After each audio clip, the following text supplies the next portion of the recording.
우리 잠언 21장 말씀 보겠습니다.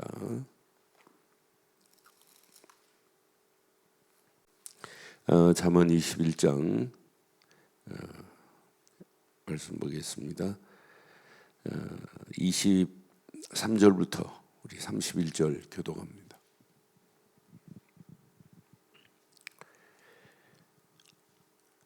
입과 혀를 지키는 자는 자기의 영혼을 환난에서 보존하느니라.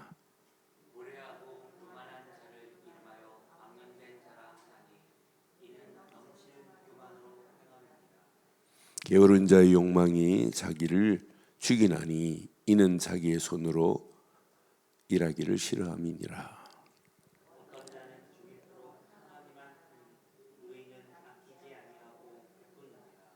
악인의 재물은 본래 가증하거든 하물며 악한 뜻으로 드리는 것이니라.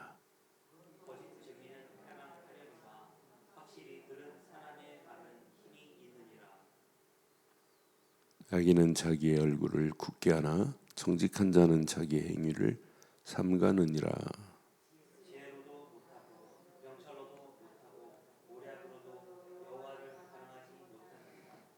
함께합니다.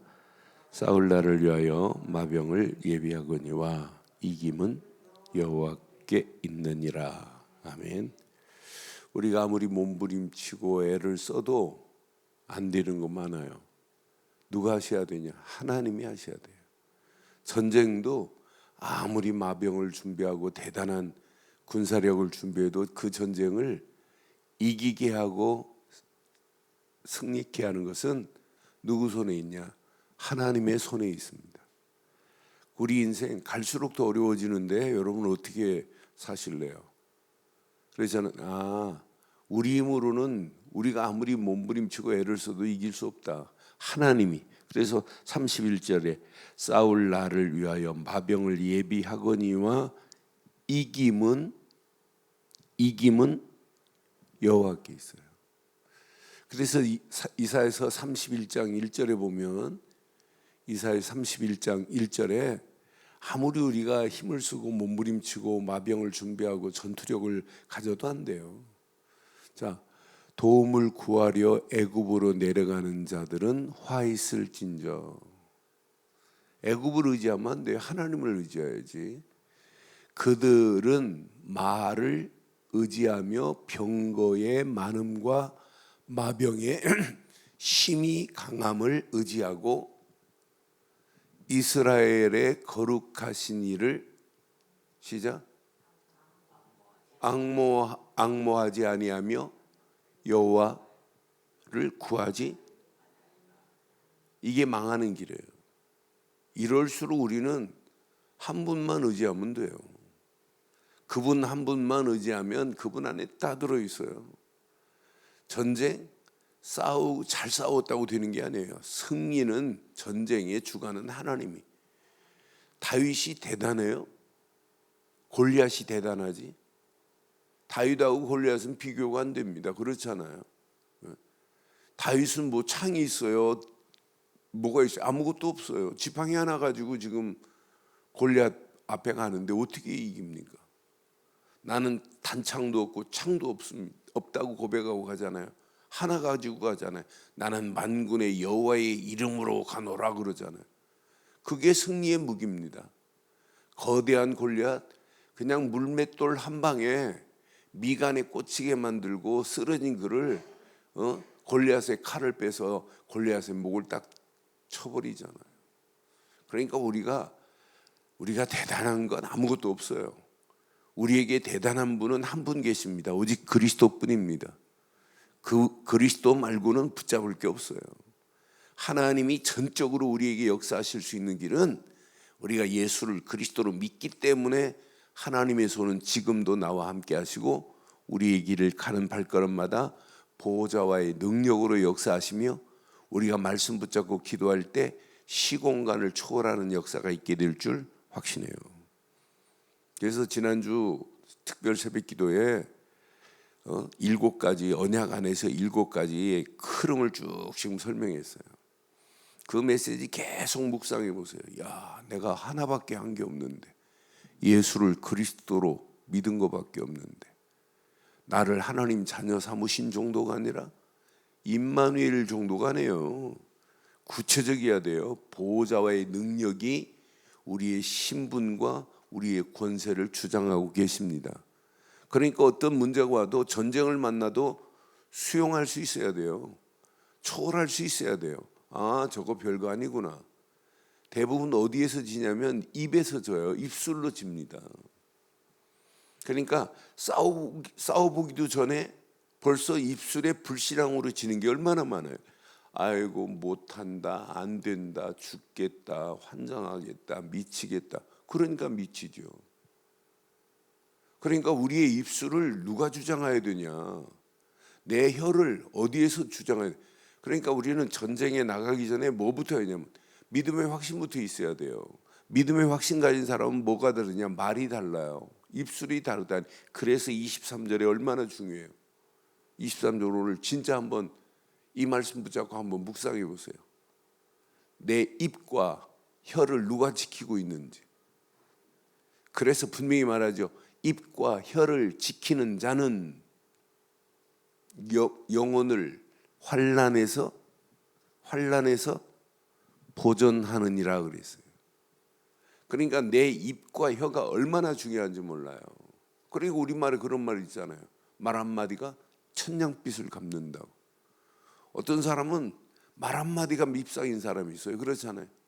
말이 벌써 사람하고 이렇게 호환이 안 돼요. 느낌을, 호감 가는 느낌이 주지 못하는 말이 얼마나 많아요. 그 마음은 아닌데 말을 그래요. 그러니까 오늘 꼭 한번 확인해 보세요. 내 입과 혀를 진짜 하나님이 지키지 않으면 안 되는구나. 그래서 야고보서는 혀에 대해서, 입에 대해서 정확하게 말해요. 야고보서 3장 5절로 8절 보면 한번 잘 확인해 봐요. 왜 이렇게 말했는지. 그러니까 입과 혀에서 나오는 것이 여러분 뭐가 나와야 되는지 잘 확인하시면 돼요. 이와 같이 혀도 작은 지체로되 큰 것을 자랑하도다. 보라, 얼마나 작은 불이 얼마나 많은 나무를 태우는가. 작은 불 하나가 어마어마한 걸 태우잖아요. 여러분 산불 날 때 큰 불덩어리가 떨어져서 산불 나요? 아니에요. 작은 불씨 하나가 이렇게 번져서 바람 타고 가가지고 고성 산불 보세요. 저 산 전체를 막 태워버리잖아요. 어마어마하게 태워버리잖아요. 불씨 하나가 그래요. 이 정도로 중요해요. 6절에 보니까 자, 혀는 곧 불이요 불 위에 세계라 하는 혀는 우리 지체 중에서 온몸을 더럽히고 삶의 수레바퀴를 불사르나니 그 사르는 것이 지옥불에서 나느니라. 어디서 이렇게 이 더러운 것이 나오는지 잘 봐요. 7절 보세요. 자, 여러 종류의 짐승과 새와 벌레와 바다의 생물은 다 사람이 길들일 수 있고 길들여 왔거니와. 8절 내 것으로 혀는 능히 길들일 사람이 없나니 쉬지 아니하는 악이요 죽이는 독이 가득한 것이라. 우리가 입, 혀가 얼마나 중요한지 몰라요. 그러니까 어떤 사람들은 교회 일하면서 투덜거리면서 불신앙하고 해요. 하고 나서 좋은 거 있나 한번 확인해 보세요. 그러니까 우리의 입술에 고백이 사실은 답니다. 근데 입술에서 나오는 그 말이 어디서부터 나올까요? 우리의 생각 속에 있는 것이 입술로 나와요. 그래서 생각과 마음은 서로 호환을 합니다. 호환.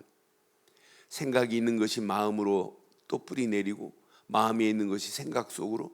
그러니까 늘 부부싸움도 그래요. 그냥 갑자기 싸우는 거 아니잖아요. 마음에 하나 담고 생각 속에 있는 것들이 별거 아닌 말 한마디에 불씨가 팍 붙여져 가지고 폭파 행동으로 폭발하잖아요. 그러니까 마음과 생각은 영혼 전에 뇌에 연결이 돼 있어요. 뇌에 하나하나 이렇게 쌓이게 돼 있어요. 좋은 것도 쌓이고 나쁜 것도 쌓이게 돼 있단 말이에요. 그런데 이게 나쁜 것이 쌓이면 쌓일수록 이게 어디야? 내 영혼과 직결된다니까. 이것이 뭘로 나오냐? 말로, 행동으로 나오는 거예요. 그러니 얼마나 중요해요. 그래서 예수님도 마태복음 15장 11절에 뭐라고 말씀하냐면 입으로 들어가는 게 중요하지 않아요. 입에서 나오는 것이 더 중요해요. 그러니까 바리새인들 봐요. 바리새인들은 지금 음식 먹는 거 가지고 왜 니네들이 그런 음식을 먹고 있냐? 왜 손을 안 씻고 음식을 먹냐고 막 오만 전통을 지켜야지 그러는데 예수님이 그러니까 마태복음 15장 11절에 뭐가 중요하다고 그래요? 마태복음 15장 11절. 입으로 들어가는 것보다 입으로 들어가는 것이 사람을 더럽게 하는 것이 아니라는 거예요. 입에서 나오는 그것이 사람을 더럽게 하는 것이다. 그러니까 바리새인들 봐요. 그러니까 결국은 우리가 늘 이렇게 복음을 강조하는 이유가 뭐냐? 내 생각 속에 이 복음이 뿌리 내리지 않으면, 내 마음 속에 이게 체질이 안 바뀌면 내 영혼은 각인될 수가 없어요. 그래서 내 생각을 뭐라고 강조하잖아요. 성경은 생각과 마음을 하나님이 감찰하셔야 돼요. 히브리서 13장 1절에 보니까 예수를 그래서 깊이 생각하는 거예요. 우리 마음에 늘 그리스도의 마음을 품는 거예요. 빌립보서 2장 5절처럼 그리스도의 마음을 품고 생각과 마음이 호환되면 될수록 내 영혼에 그리스도로 각인되게 돼 있어요. 그럼 그리스도의 안경을 쓰고 문제를 보고 사건을 보니까 문제와 사건이 해석이 되는 거예요. 아, 저거 문제 아니구나. 사건을 만났는데 사건을 재조명할 수 있잖아요. 아, 저 사건 속에 숨겨진 하나님 계획이 있구나. 그 계획을 붙잡고 기도하는데 하나님은 하나님의 완벽한 작품을 하나님이 만드시잖아요. 아, 내가 잘 싸워 이긴 게 아니구나. 하나님이 내게 역사하신 거구나. 이런 사람은 하나님께 영광을 돌릴 수 있잖아요. 야, 이건 내가 한 게 아니다. 우리가 한 게 뭐 있어요? 오직 하나님의 은혜로 여기까지 살았고, 이 험난한 세상에 하나님의 은혜가 아니면 우리는 살 수가 없는 이런 상황 속에 우리가 있잖아요. 앞으로 더 심각한 상황이 도래하는데 이것을 우리 힘으로 어떻게 이길 수 있어요? 이기지 못합니다.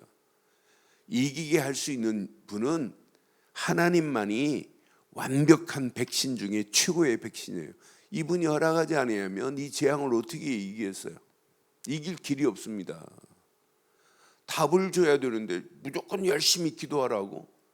기도한다고 됩니까? 언약 안에서 예수를 그리스도로 믿는 믿음 안에서 말씀 붙잡고 기도하되 내 이 문제를 이기게 하는 것이 아니라 하나님의 영광을 향하여 달려간다면 하나님께서 우리 가는 길을 완벽하게 보존하실 줄 확신합니다.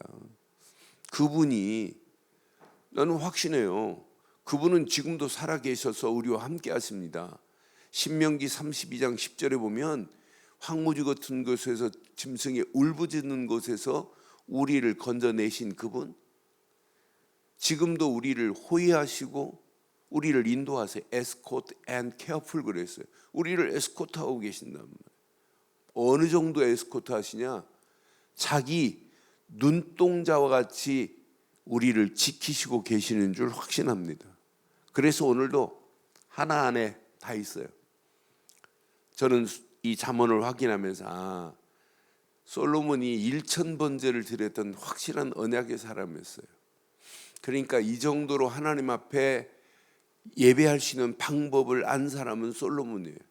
왜? 다윗을 통해서 이미 솔로몬이 언약을 붙잡았지만 중간에 잠깐 헛된 길도 간 적도 있지만 솔로몬이 붙잡았던 그 번제의 비밀, 그러니까 언약의 비밀, 우리로 말하면 예수를 그리스도로 믿는 믿음이 아니면 우리는 이 험난한 세상을 이길 수 없습니다.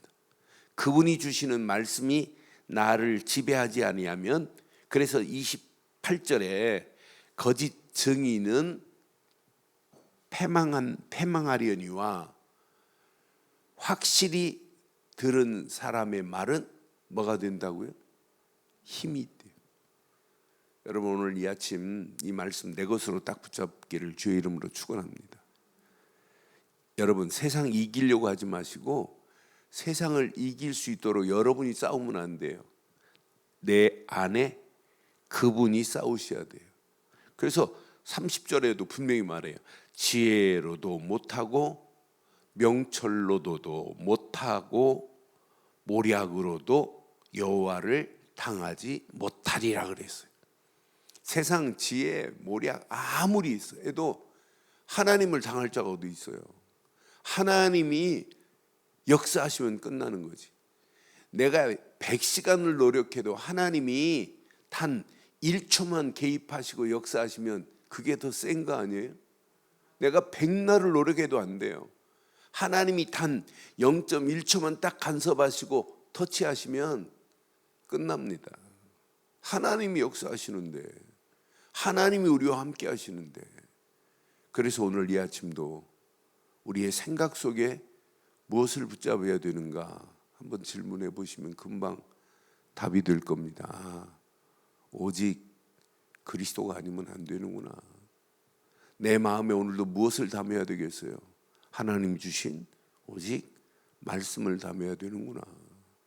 그 말씀 붙잡고 우리가 할 일은 딱 하나 있어요. 그분께만 집중하는 거예요. 그 집중이 곧 기도입니다. 기도하는 이유, 그리스도께 우리가 집중하고 말씀에 집중하기 위해서 우리가 기도하는 거 아니에요? 그래서 기도는 아무나 하는 게 아니에요. 구원에 감격, 감사, 감동이 있는 자들이 기도하는 거예요. 기도는 아무나 하는 게 아니에요. 말씀의 흐름을 따라가는 자가 기도하는 거예요. 기도는 다른 게 아니에요. 집중하는 거예요. 어떤 사람은 기도하라면 문제에 집중해요. 하나님 이 문제 해결해 주시고, 어떤 사람은 우리 아들 잘 되게 하시고, 우리 남편 사업 잘 되게 하시고, 오만 기도 제목이 있지만 그건 기도 안 해도 돼요. 진짜 내가 하나님께만 집중하고 하나님의 영광을 위하여 내가 살기를 결단한다면 관계된 모든 부분을 완전케 하신다고 그랬어요. 시편 138편 8절에 보면 우리의 관계된 모든 부분을 퍼펙하게 해요. 완전케, 퍼펙이라는 단어를 썼어요. 퍼펙하게 하실 분은 그분밖에 없어요. 그분이 우리의 길을 완벽하게 인도하시는데, 우리는 그래서 기도는 집중입니다. 문제에 집중하지 마시고 그리스도께 집중하면 답이 나와요. 어떻게 하면 하나님께 영광 돌릴까? 이게 진짜 치유입니다. 나를 위해서만 가지고 내 고집만을 피고 내 길만은 가는 거, 그게 병 중에 큰 병이에요. 우리를 구원한 목적이 뭘까요? 우리가 이 땅에 살면서 우리가 해야 할 인간의 목적이 뭐예요? 웨스트민 소유리 문답에 보면 1문이 뭐냐? 인간을 하나님이 건져낸 목적이 하나예요.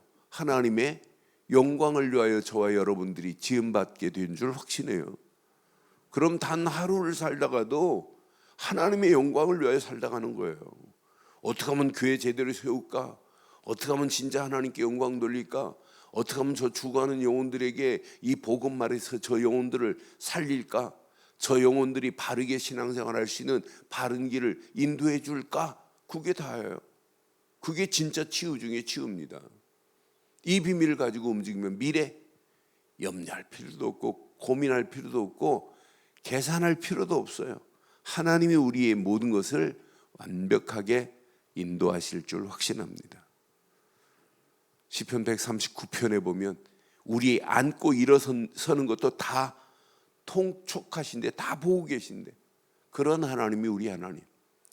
힘들다 어렵다 이 불신앙적 입술을 제거해 버리시고 오직 믿음 안에서, 오직 말씀 안에서, 오직 기도하다 성령 충만의 힘을 얻고 기도하면 오늘도 우리가 기도할 때 시공간을 초월하시는 하나님의 성령의 역사가 우리의 생각을 바꾸시고 우리의 마음도 바꾸시고 우리의 영혼도 바꾸셔서 하나님이 원하는 바른 길에 쓰임받는 저와 여러분들이 되실 줄 확신합니다. 전능하신 하나님 은혜 감사합니다. 이 아침도 주신 귀한 메시지가 우리의 생각, 마음, 영혼 깊숙한 곳에 잘 박힌 목과 같이 박혀 이 험난한 세상 우리 힘으로 싸워 이길 수 없지만 하나님께서 친히 싸우셔서 승리케 하시는 참맛을 보게 하옵소서. 지금은 우리 주 예수 그리스도의 크신 은혜와 하나님의 무한하신 사랑과 성령님의 내주 인도 역사 충만하신 은혜가 말씀 붙잡고 기도하는 믿음의 권속들 머리 위에 가정, 사업, 직장, 자녀들 위해 인터넷으로 함께하는 모든 현장과 우리 늘 좋은 교회에 지금부터 영원토록 함께 있을지어다. 아멘.